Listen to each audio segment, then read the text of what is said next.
Welcome to the Digital Hive podcast, where we talk all things digital marketing. I'm Emma, a marketing strategist and coach for business owners who aren't short on ideas, but want support with the strategy and tactics to get their message out into the world. Today, I'm chatting with Joanne Homestead about copywriting and the stories we can tell in our businesses. She shares some great insights into what we can tell stories about and how to turn them into captivating emails. Welcome to the podcast, Joanne. It's so good to have you.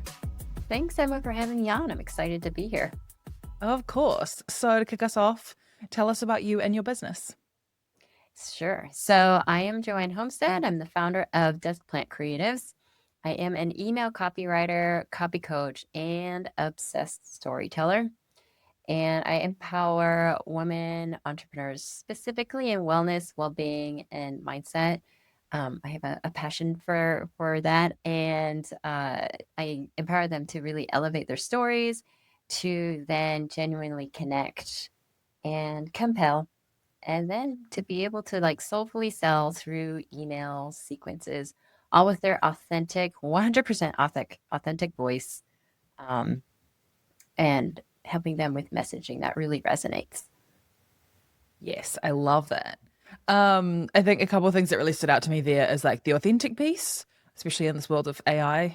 We all tend to we can all spot ChatGPT. We all kind of like tune out when we can see it. So it's really important to use that to stand out, but also just storytelling in a sense that you can take people on a journey. That an email isn't just like Cam reaching out to you on this thing. Like email newsletters are very different to how you would send an email one to one. So Oh, when you can add that story in, it's very important.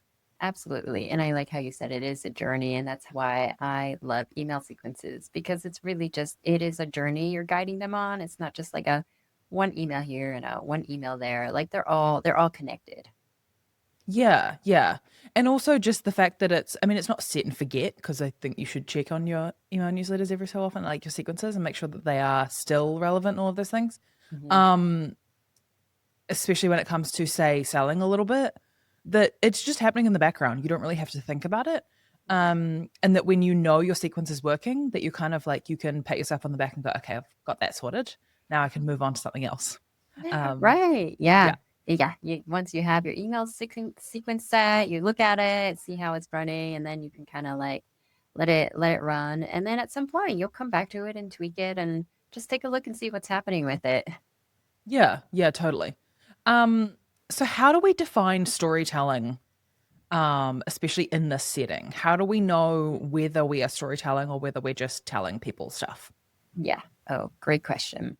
I like to say that storytelling is like, if you can imagine storytelling within marketing, because that's what we're talking about today. So I like to imagine marketing as like a book. You open it up and you all have all those beautiful words in there. And the storytelling piece is like taking that marketing book, and when you open it up, it's like an intricate pop-up world is there. And it's like immersive. You're like in it. And it's like, oh my gosh, am I even in a book at this moment now? It feels like I'm in a like immersed in a world. And this is how I felt about when I brought my kids to the library, and they have a whole pop up book section. And this is not like the pop up books of my past when I was a kid, where, you open it and just like, a little rocket pops up. Like truly an entire world pops out of the page. And the first time I saw this, I audibly gasped. Like, I could not believe how intricate these pop up books are now for kids. And that is what storytelling is like for me. It is that like that there's like that intricacy, it's immersive, and it's like bringing in a whole new dimension basically to your marketing content. Yeah. Yeah. No, I love that. So where do we start? The big thing Mhm. of like, okay, I want to do this and I really want my emails to feel this way. Where do I start? Yeah. The first thing you can do is start collecting your stories. And what that really means is, when you're thinking about a story, like a lot of people are thinking like epic War and Peace novel stories. Or they're thinking, I don't have any stories to tell. My life is boring. or they're just not quite sure how to tell the story. So let's just start by collecting stories. Everyone has stories to collect. If you think your life is boring, it's not. And you have stories to collect, even going to the grocery store. There's a story right there. So the first thing is you're going to collect your stories. And so I like to talk about different types of stories you can collect. So then you can start thinking like, oh, that's a story that I could write in my email campaign. Or, oh, that's a story I can put into my welcome nurture sequence. Or, oh, this is a story that I could really just like in the moment tell right now and write it out and send it because people need to hear it. And so you can think about my favorite type of story to tell is called the everyday story. And this is my favorite because the content is limitless for this. This is basically any story that happens to you during your day. And so it could be going to the grocery store and I don't know, something happens there where you see an apple and it reminds you of something and that reminds you of your clients, your customers, and immediately like that's a story you can tell. So the everyday stories are just like going to the coffee shop, whatever you're doing laundry, I don't know for you, Emma, like what are just some like everyday things that you do? Yeah, sure. I mean, like going through a car park, ordering at a restaurant, going to your local cafe, and like running into someone in the street that you know. Mhm. Yeah, going back to a place that you've been before or going to a new place. Lots of different things. I mean, you could literally talk about like the new packaging that you're seeing on the like shelves in the supermarket, or you could be talking about the checkout experience, or you could be talking about something in the parking lot. Yeah. Anything. Talk about putting your shoes on. That could be a Yeah. story right there. Like it literally everyday stories are everywhere and this is why it's limitless. Yeah, I love like how you just list like you listed so many right there. That's just like a story in itself. Um I for me like I work from home and I have two kids. So a lot of everyday stories around my kids because that is the we're in like the young kid stage. So limitless stories to tell there. I also like, like I wrote a story, like here's some examples. I wrote a story about my bed sheet, the fitted bed sheet not fitting onto the mattress. Like I don't know what happens. Every time it goes in the laundry, it shrinks. I'm trying to like put one corner of the bed sheet on and the other corner pops off. And then I'm suddenly in like this epic wrestling match with my bed sheet. And I'm sweating and I'm grunting and I'm getting very frustrated. And so that's an everyday story. And then what you can do with that story is then you can connect it back to your business. So for me, it was connecting back to that emotion. Like I was so frustrated. I get so frustrated with my bed sheet. And that's how it can feel when you don't have an email strategy. You feel like you're writing this thing and then the other corner pops off and you write this thing and it just feels like it's just not fitting. And corners keep popping off and you're sweating. So have an email strategy, have a vision for your email community. I've written about like the first time I made a tuna casserole. I discovered tuna casseroles when I was an adult. It's not something I grew up with. And I wrote about that whole experience, which for me, for my stories, they add a lot of humor in it because that's just part of my personality. And that's how I like to just interact with people anyway. But they don't have to be, they don't have to be humorous. They just need to be authentically you. So that's the everyday story.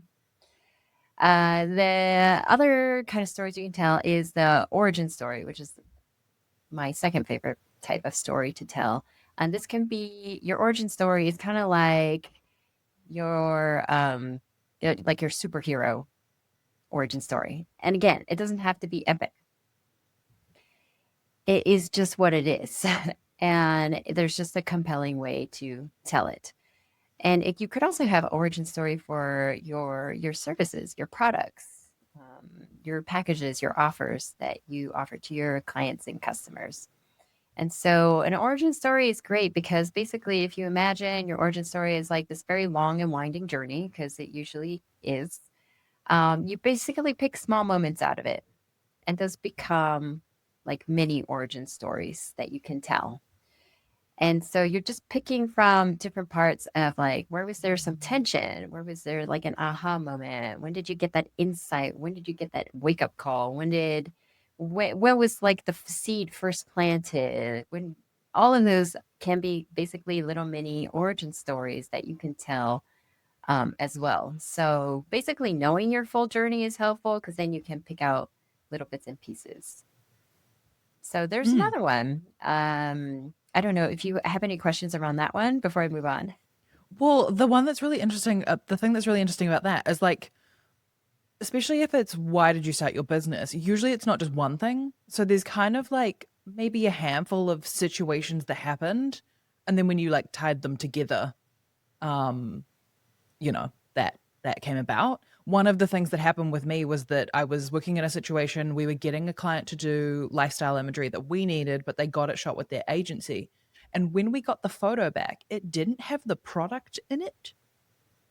It was just a photo of like what we kind of asked for, which was like a woman's handbag splayed out on the table. And what I advised the client was like, you could really get into who the target audience is here with like choosing the brand of lipstick or like the type of like, you don't have to see the brand visible, but like, is it like a cheaper plastic drugstore kind of product or is it more of like Dior or whatever? The other items that are in the handbag could kind of like tell a lot about your customer. But yeah, the product wasn't in there. And then ultimately, what the agency did was that they photoshopped it in.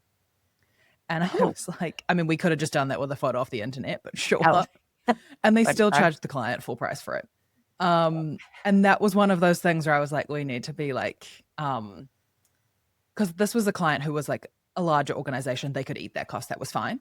But it made me think of the small business owner who maybe a like doesn't have the power in that agency to like push back and get it done properly, or like briefing it in was that maybe missed, things like that. It really brought up these feelings of like, okay, but what about for the small business? How does this impact them?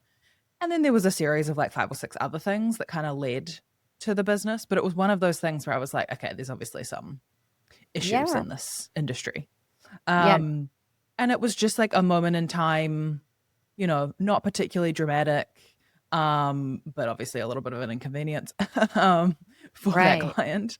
Um, and it's just one of those things that is part of it. And that I could tell that story and it be very quick. I could tell the full origin story. I could tell the origin story of, you know, um, just a particular service that I offer, the origin story of the podcast, all sorts of different ones, and that they would be unique to me because, how many other people that started a business had that specific thing happen to them. Um, yeah, so it's just really interesting in how you can make it unique and Exactly. ultimately very authentic. I'm glad you brought that up because the story that's why we're telling the stories. It's because it's unique to you. You're a unique human having a unique human experience, and so your stories are going to be unique, and that's really how you're going to be standing out from all the other competitors out there in your Mm, industry. And so I love how you brought up the origin little bit of origin story in your journey because that also speaks to the value. Like it speaks to your values, and that is another big piece of the storytelling. And especially with like origin stories, that's a really great place to for your leads, your audience, your community to really get to know your values and what do you stand for, because that is again another connection piece for them to not only get to know your story, but get to know your values, get to know your personality, get to know how you're unique, and that's what's going to lead to the yes down the line. Yes, I want to work with you. I want to buy your product. So mm. yeah, definitely that's why I love about the origin story. There's many other stories that we could also collect. Do you want to hear about those? Yeah, yeah, I'd love Okay. to. Okay. So this is the I am a human and I make mistakes too story. And this one can feel very like a very vulnerable space. I mean, the origin story can also feel very vulnerable, but we tend to want to just share the wins, the successes. This is what's going great, but really being able to share the like the mistakes or the failures or the misstep along the way is showing that you are human, because as humans we all make mistakes, and also helps them feel like you're not like way up here on a pedestal. Like there's a human connection point there, and that makes them feel safe. Then when they can feel safe like that, they're going to more likely want to say yes to you. And so being able to share those kind of stories of like for me, when I started my email lists a few years ago, or I guess this was like 4 years ago now. I can't keep track of time. Um, I set up an email sequence, but apparently it wasn't getting sent out to anyone who was joining my email community because I didn't set it up on the back end correctly. So that became an email. I wrote a story about like, whoops, sorry. Apparently I did not connect this all correctly. And I'm a little embarrassed because I am an email copywriter. So I feel like I should have it all together here, but I don't. And that's okay because we're all learning along the way. And so they're great ones. Like, I don't know, Emma, if you have any examples of like mistake, like just like sharing something that shows like, ah, yes, like we're all flawed and that's okay. We're in it together. Yeah, totally. And I think, I mean, for me as like a marketing coach, we also have to understand that things won't work out 100% of the time. Like Mhm. it's not necessarily that we make a mistake, but it just things Mhm. didn't work out the way we thought it was going to be. Mhm. Um yeah, so there's always been stories of, launch a website, the form doesn't work, those kind of things, or you've already sent it to the client, maybe you didn't launch it, but like there's been many a time where like I've gone to send something to the client or already sent it to the client and then I realize that the page is broken. Um, and so then Mhm. you're sending an email very quickly of like, oops, I've just fixed this thing. If you've already looked at it, like thinking they're probably already making a list of things I've done wrong. Yeah, or like, you record something for a podcast and then I realized that I use the Rodecaster thing that is far too fancy for what I really need, but like these Mhm. microphones don't plug into a USB. And the little toggle, I've bumped the toggle down to halfway, so I'm really quiet. Like all these little things that like they feel very big in the moment and can Mhm. make you, stop and go, why am I doing this? Why am I speaking with authority when I'm the person that makes these little mistakes? Yeah. But yeah, they make you very real. And also marketing helps my little perfectionist tendencies because it's always put something out there and then test and tweak. So there's Yeah. also those stories. Right. I love how you brought that up about it's business is trial and error. Marketing is trial and error. And so um that is a piece of it is like we're going to try something out and see how it goes, see if it works or not works. And so those are stories that you can tell. It also gives that this kind of goes into the other kind of stories, which is like behind the scenes of your business stories. Like the behind the scenes of your business stories are like you're giving people like exclusive backstage passes to your business when you tell these stories. It makes them feel special and exclusive and like wow, I get to kind of hear what are you working on in the next like 3 months, are you launching anything new, what's going on behind the scenes. And that again is like creating those connections for them, like oh wow, like I feel like I'm a part of your business, I get to be a part of this community here. And so those Mm, are great ones to tell too. Also, we talked about the, like mistakes and trial and error, but sharing your wins, sharing what you're learning, and sharing what is working. Those are great stories to tell. Which then also goes into sharing your client story, um, sharing your client stories or your customer stories, and those can be told in a very compelling way too, because a lot of times what comes up with sharing client wins or reviews from customers is one is like, oh, I don't want to sound like I'm bragging, or oh, I don't want to share too many of these because I'm gonna sound pushy. I'm gonna sound too pushy and like in your face. But I like to imagine like the client story emails are one of the most valuable emails you can send. These are great stories to tell because I like to think of client stories or testimonials as three things. One, it's a mirror. Two, it's a window. And the third, it's a door. So it's a mirror because it's reflecting back to them when they see the testimonial, the client story, it reflects back to them what they see in themselves.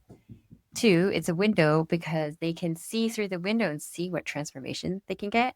And then it's also a door because it's inviting them in to work with you in your services, packages, offers, or your products. And so that is like huge value for your, specifically, I'm talking about like stories for email marketing for your email readers to see because it is that mirror window and door for them.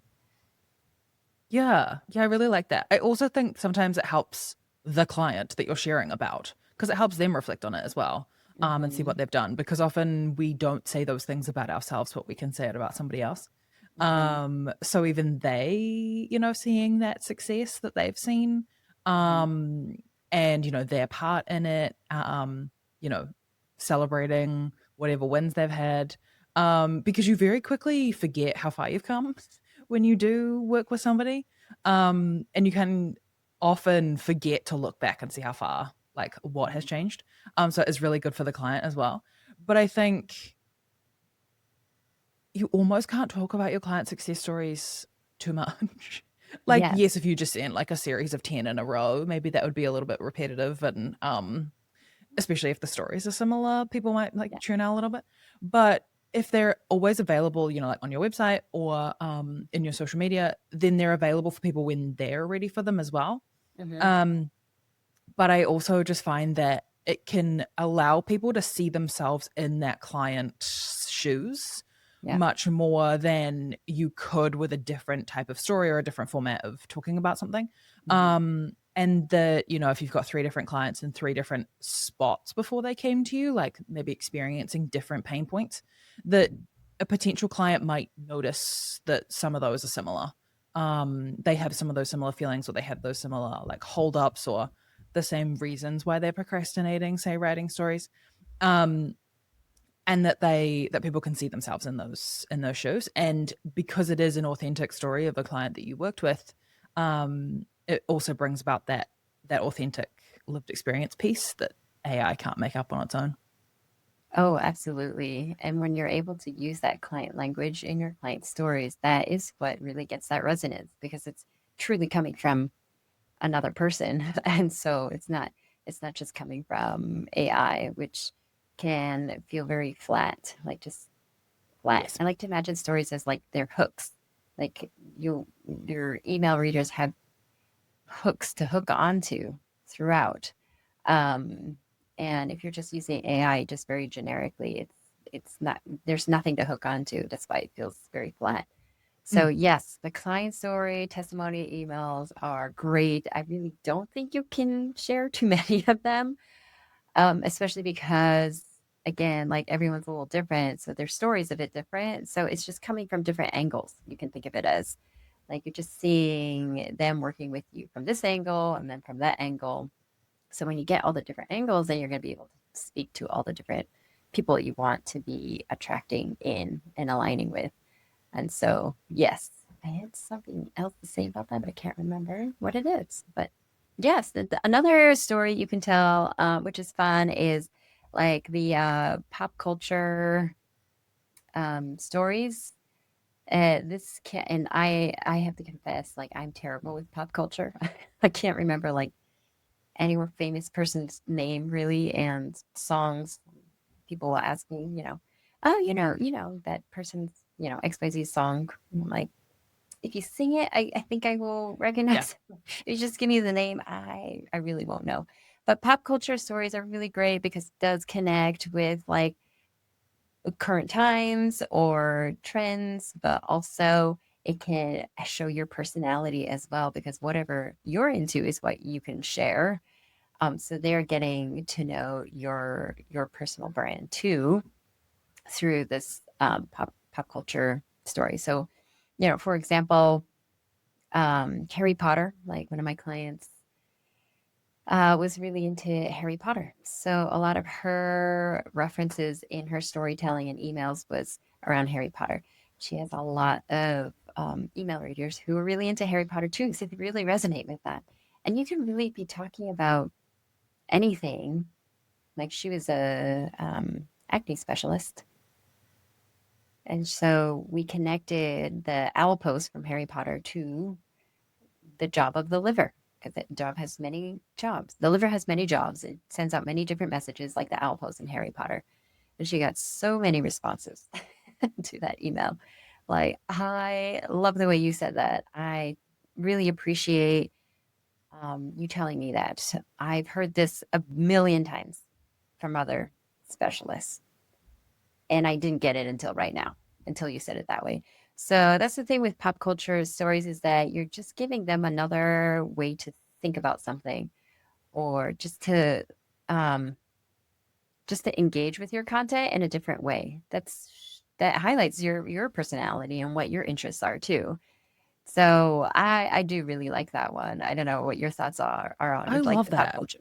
Yeah. Yeah, because it also allows people to remember it. Like if it is that thing of like connecting, when there's something that you feel all the time and you've maybe been told this a lot of times before by a doctor or some kind of skincare specialist, and then just having that thing that like it connects the piece, but also in 3 months you're going to remember that story. Mm-hmm. You might be reminded because there's another Harry Potter thing comes up, or you might be thinking about checking in with yourself of how you can um improve your skin or something, and then that thing pops into your head. And so there's also that piece of it's relatable, but it's also rememberable, and that there are external triggers that can remind you of that thing as well. Yeah, I really like that. I think also with this kind of story is that you can help people get out of their head in a way, like they're kind of Mm-hmm. thinking about Harry Potter in that situation. Mm-hmm. Um, where, often I talk to clients about like if your business was actually a cafe, how would it feel? Like how would people order? Would you come to their table? Um, would you allow them to pick like from 8 different milks? What would the cheers feel like? You know, because you can kind of have that like get out of your own head situation.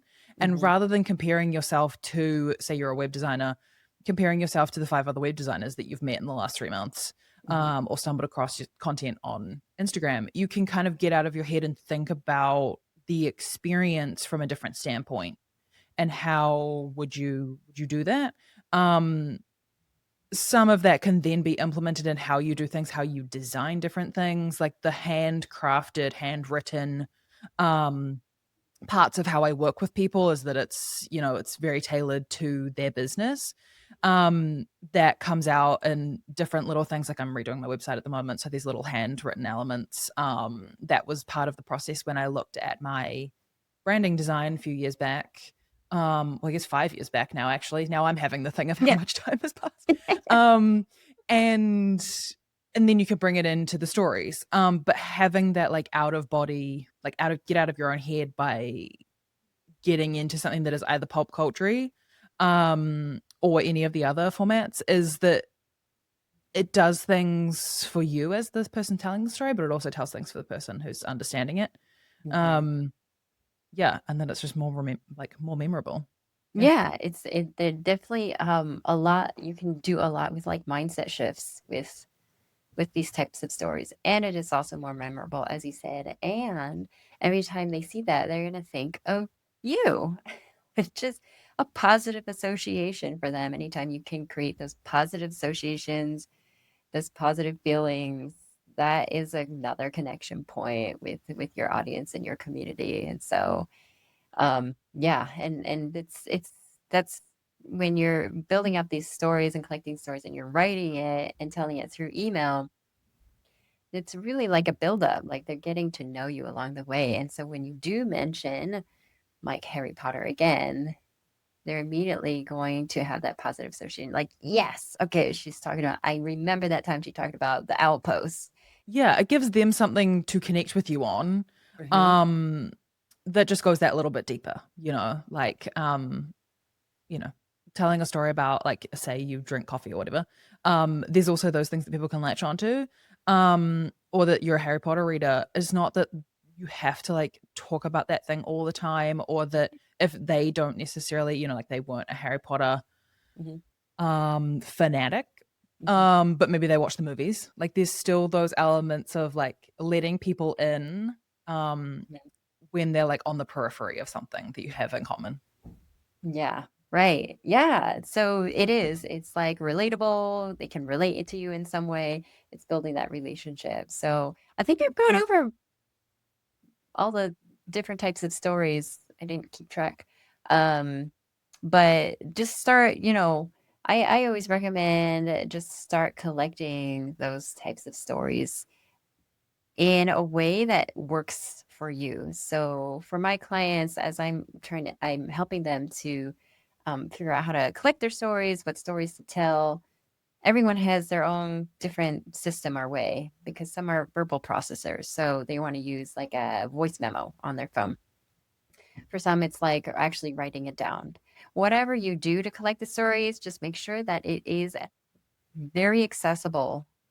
When you have the story, you're not going to be sitting, you're most likely not going to be sitting at your work desk, at your computer, working away. You're always going to come up with these, you're going to think of these stories in the moment while you're in that moment, or you're out for a walk, you're taking a shower, you're whatever that is. So I always recommend like using your phone because you generally have your phone on you. There's a lot of different apps you can use to collect your stories in a way that works for you. So I use the notes app on my phone. Some people use their voice memo. For some, they use Evernote. There's a lot of different apps you can play with to start collecting those stories, and that's where the inspiration is going to come from. Yeah, yeah, I really love that. And I think too, it's a thing of collating it ahead of time, so that you know that you have those stories to go back to, especially because sometimes it helps to like look at something a few times to see how, like, oh, did I forget a piece that's actually really integral to the story? Hmm. And add to it over time, and that you can talk about it in different situations. Like, yes, you can put it in your email newsletters, but it's also something you can talk to someone about at a networking event so that you can get a little bit deeper with them there, um, you know, talking to them out and about, with a client on a client call, all of these situations where you can kind of like call it back. But because you've kind of worked through and figured out the story, you might not necessarily be sitting at your computer again when you go to retell that story, but you've thought about it enough to where you like know where you're going to connect it back to the actual conversation that you're having with someone.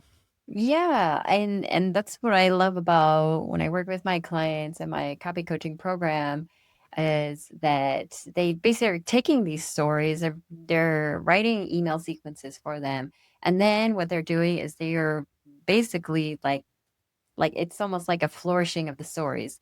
They're like, "Oh, I can use this as my YouTube script now. I could make a YouTube video on that for my marketing. This is a seed for a blog. I've used some stories that I've written in my own emails for my email community, and it became like a 30-second elevator pitch in a networking event, and that is way more memorable and more engaging and more of a hook than always doing the same 30-second spiel every time.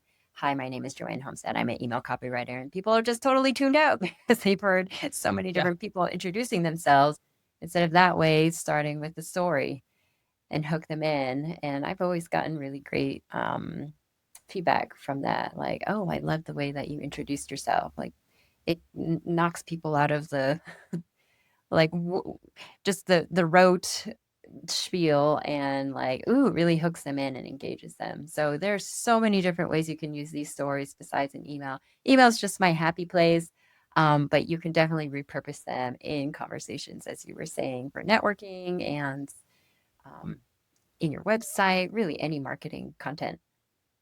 Yeah, yeah, totally. And then I guess one of the things that we should probably talk about is how long should these stories be? Mm. Because we want our content to be engaging, Mhm. um, but we don't that doesn't necessarily have to come down to length. Um, but how do we decide, maybe just for email, how Mhm. long should something be? Yeah, this is like the top question I get. How long should my email be? And the answer they get is not always the one they want because it's not cut and dry. Basically, instead of thinking like, oh, it has to be 80 words, and that's the limit. I like to think of it this way. As long as it's compelling, it doesn't really matter how long it is or how short it is, as long as it's compelling. Because when something is compelling, you're going to get hooked in with the first line, which leads to them reading the second line to the third line. It's like a movie trailer. Like you watch a movie trailer, it immediately hooks you in, and you are engaged the entire time because it's compelling. They've made it compelling. And same way with storytelling and email marketing and writing your email copy is that it can be compelling so that it really doesn't matter how long it is, as long as it's compelling people are going to read it. Again, there is a limit because it's not like we're doing long form content like blogs. It can be long form content. Obviously, you're going to want to make it into an email format, but what people get stuck on is how long should it be, and then what happens is they're just writing drafts and writing drafts and writing drafts and not sending anything because they're thinking, oh, it's too long, or it's just, you know, I've got too much in here. I don't know what to do. So um, don't worry about the length. Just write it out. And then from there you can always pare down and see how to make it more compelling. That makes sense. I see a lot more emails, especially with like, Substack becoming more Hmm. common of a format. I kind of think of Substack as a format as much as it is obviously a platform. Hmm. And so I'm often reading an email and then I get to that like read more because the email software is like too long.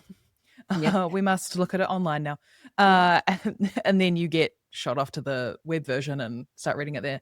And that's when I go, oh, I didn't even realize I'd been sitting here for however long, um, reading it. This is so interesting to me. Hmm. Um, and it's not like, oh, what an inconvenience. I have to keep going. It's like, this is really interesting and I really like this. Um, and, maybe they haven't at that point gotten to like the point of the email, Hmm. but it's still really interesting to me. And so, like, that's all good. Whereas equally, you could have the opposite problem of, someone's getting like 3 or 4 lines in or whatever. And they kind of just go, oh, okay, cool. Like, want to look for like the link in the email or like what are we getting to here? So yeah, it really is that thing of like, is this compelling? And especially, is this compelling for your target audience? Not like, Hmm. is this compelling for like a Netflix special where it needs to be like somewhat generally appealing to a large audience, but is this compelling to your people? Yeah. Um and therefore like kind of in a way of like self-exclusion, but just if they're having these kind of problems that I help people solve, is this a compelling story for someone to read?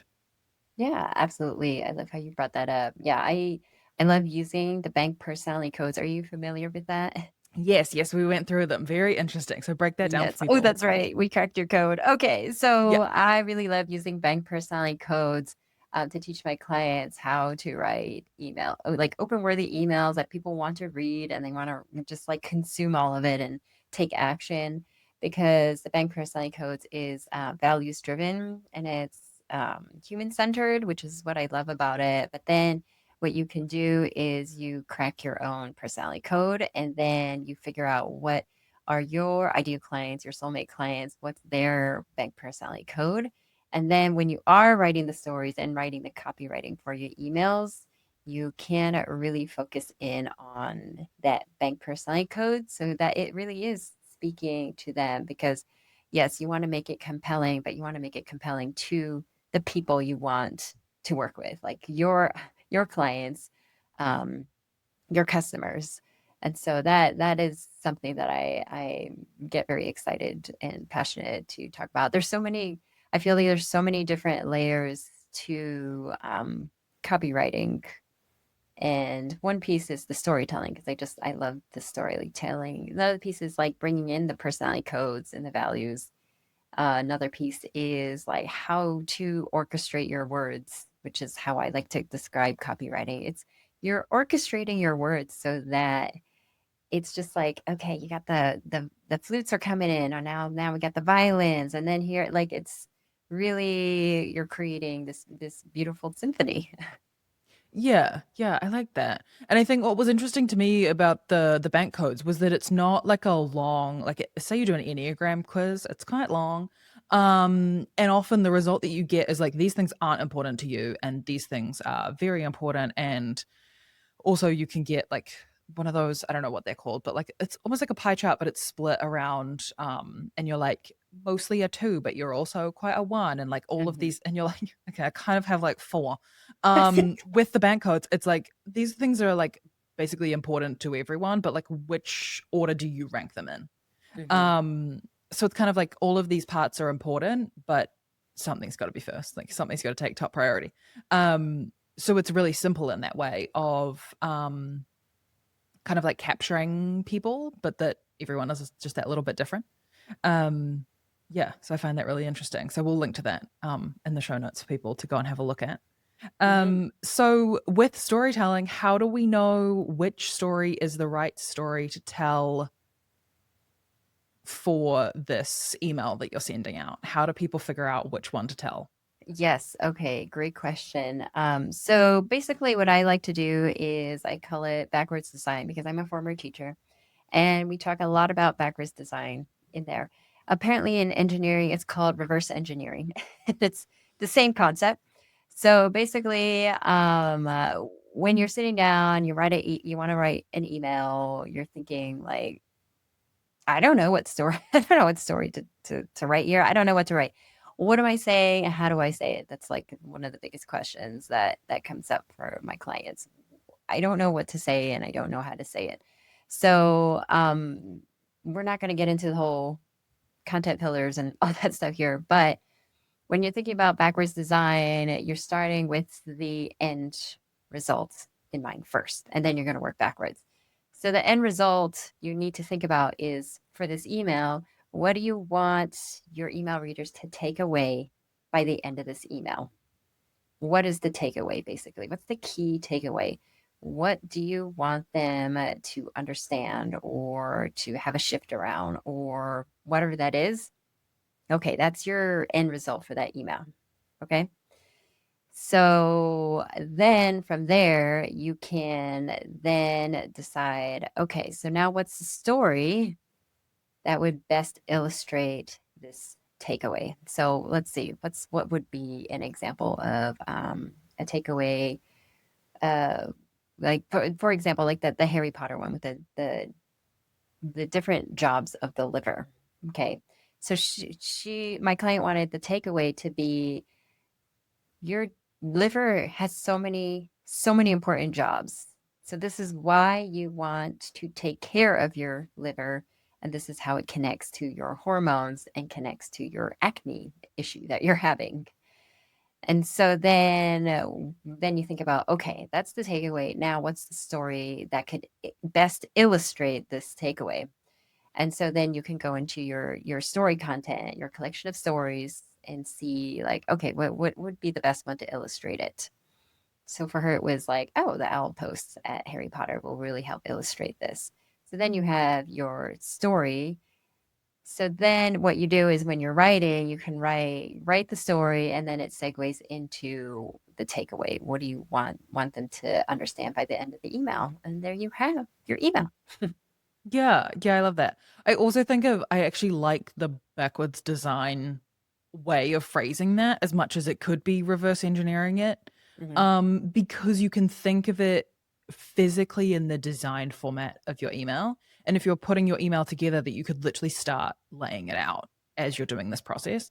Um, because I think often that's the struggle that people have with email is that they either find a template that they have or they find a template in their system and they kind of start like filling in the gaps. Hmm. Um, but if the gap is the first gap that you do is kind of like the call to action, what do you want them to get out of it? Hmm. That kind of process, because not every email is going to have a call to action in some situations, but like, what do you want them to learn from it or get from it or do after it? And then Hmm. think of So it's kind of like part three, part one, and then figure out the segue, maybe Yeah. of that process. Mhm. Um, yeah, and I also think with your freebies that you have on your list, that people kind of get this kind of like help framework, I guess, of how to pull that together, like how to segue, how to Mhm. start, how to like yes, you're going to tell the story, but how do you do like the first sentence? Because starting with a blank document, even when you have done like the third part of the document, can be really hard of like, yeah, but where do I start? Oh, yeah. That's one of the most common mistakes, I think, is that people try and start with how do I hook people in? So Yes. then they end up in total paralysis and not like, I don't know what's right. But you don't actually start with the hook. You Yeah. write, you write you write the story, you segue, talk about the takeaway, and then the secret to getting the hook is that it's already in the email that you wrote. Every time you're going to find the hook in there. You just got to read through it again and find that sentence that is like, oh, this is the hook. And you just copy and paste it at the top, and that's it. There's your hook. Like, don't need to overthink the hook and trying to figure out how do I even start. You just write it out, and then you'll find the hook in there. So yes, if you go to my website deskplantcreatives.com, I do have my free guide on there called 3 Simple Steps to Irresistibly Entertaining Emails That Sell. And in there, it's a really like great reference guide. This is something that you're not going to leave in the digital dust of your computer. You are going to get story prompts, but also 7 different types of hooks. And there's like 15 plus segues in there. So you can just plug and play it in because you don't really want to be thinking about like, how do we segue from the story to my takeaway? You can just look at one of those, put it in, and then customize it a bit. And then you have your segue in there. So it's a really great reference guide if you're looking to want to start using storytelling in your marketing. Yeah. And the reason I like that is because the segue is often based around like the connection point between the story and the like end feeling or the real like point you wanted to make. Um, but that your document really helps them think of different ways to not just like say the segue the exact same. And that's why da da da da da. Mhm, So that you're being a little bit more creative about it. mhm. One thing that we can talk about before we wrap up here is explaining these hooks for people. Um, because there's a lot of, we talk about it, people are talking about it a lot with, Instagram reels and things like you've got to hook them in um, the first few seconds or whatever. With email, like they've opened your email, they're already kind of interested. So what kind of hooks are grabbing people in that email context? Yeah. So what generally happens with like the most common mistake that I see with writing emails is they don't start with a hook. They start with like almost like an introductory paragraph. It's like what we've all learned in school. So totally okay.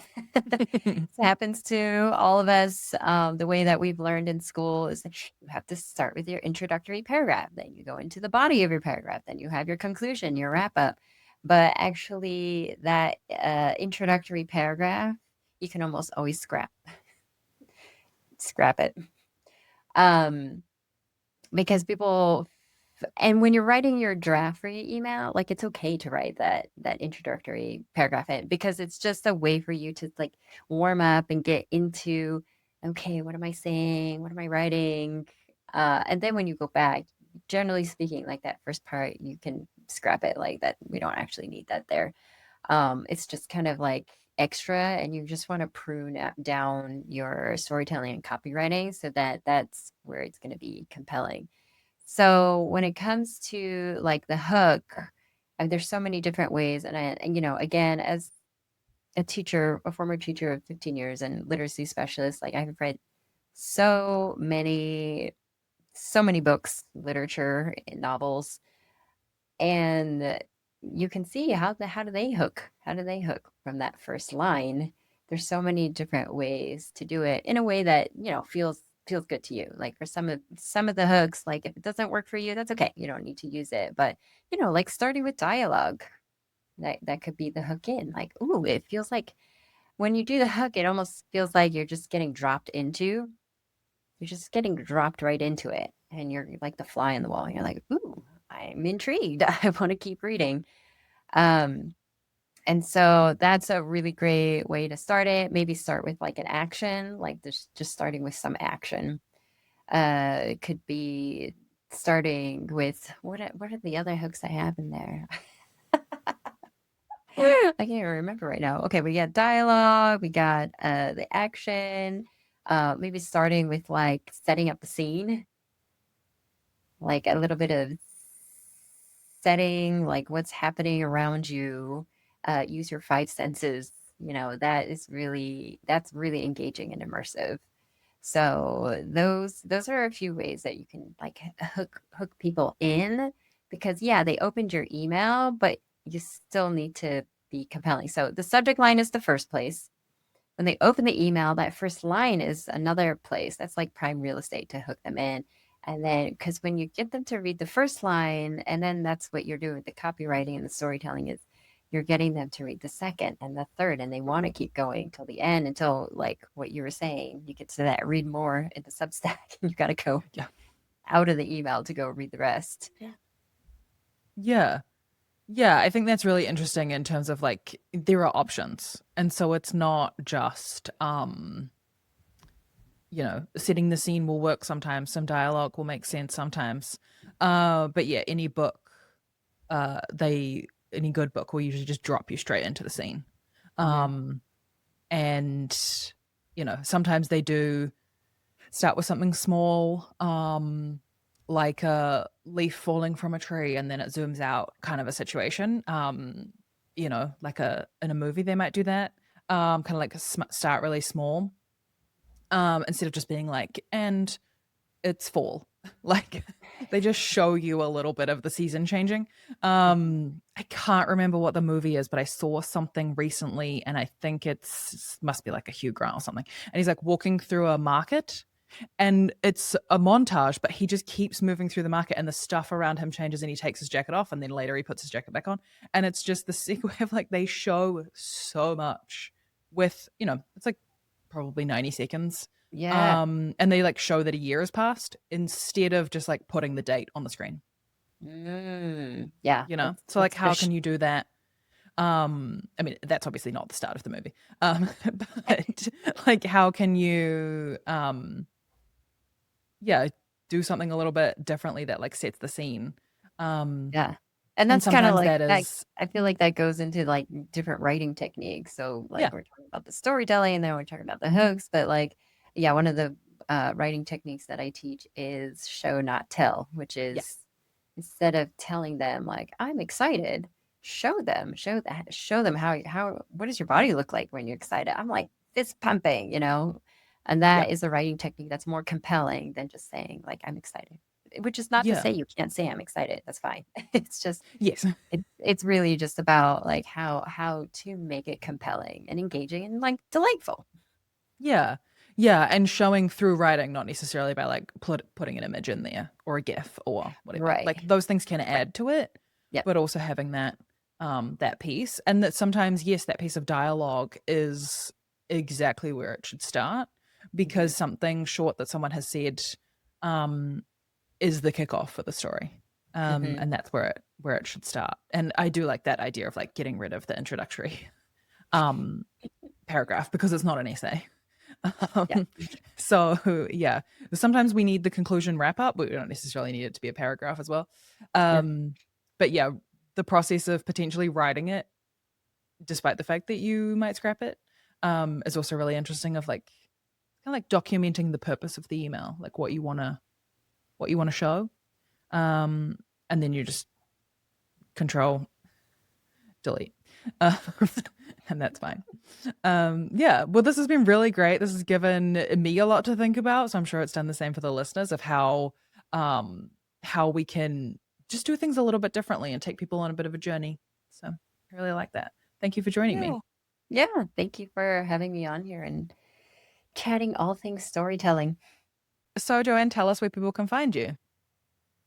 Yes, so I am most active, mostly in my email community, obviously. So if you want to join me there, I give tips, copywriting tips, email strategy tips, and of course, stories of all flavors. There, it's a really great way to see a lot of examples of what does it look like to do storytelling in emails, because that's what I do in my emails. And so if you want to join me there, you can go to my website, deskplantcreatives.com, and you'll see a pop-up for my free guide, which we had mentioned already, the 3 simple steps to irresistibly entertaining emails. So that sell. And that's with the story prompts and the segues and the hooks in there. And then also you can, I think you'll also have the link in the show notes too for that Yeah, guide. You can definitely. sign up there. I'm also on LinkedIn. You can find me, Joanne Homestead, Joanne, and then Homestead spelled just like the word homestead. Um, I'm the only Joanne Homestead on LinkedIn, so it should be easy to find me there. If not, you can always put Joanne Homestead copywriter in, and that will definitely lead to me. I'd love to connect with you there in LinkedIn. And then I also have my newest free gift that I'm really excited to share. It's called the Clarity Compass. Nope, sorry. This is how new it is. It's called the Copy Clarity Compass Quiz.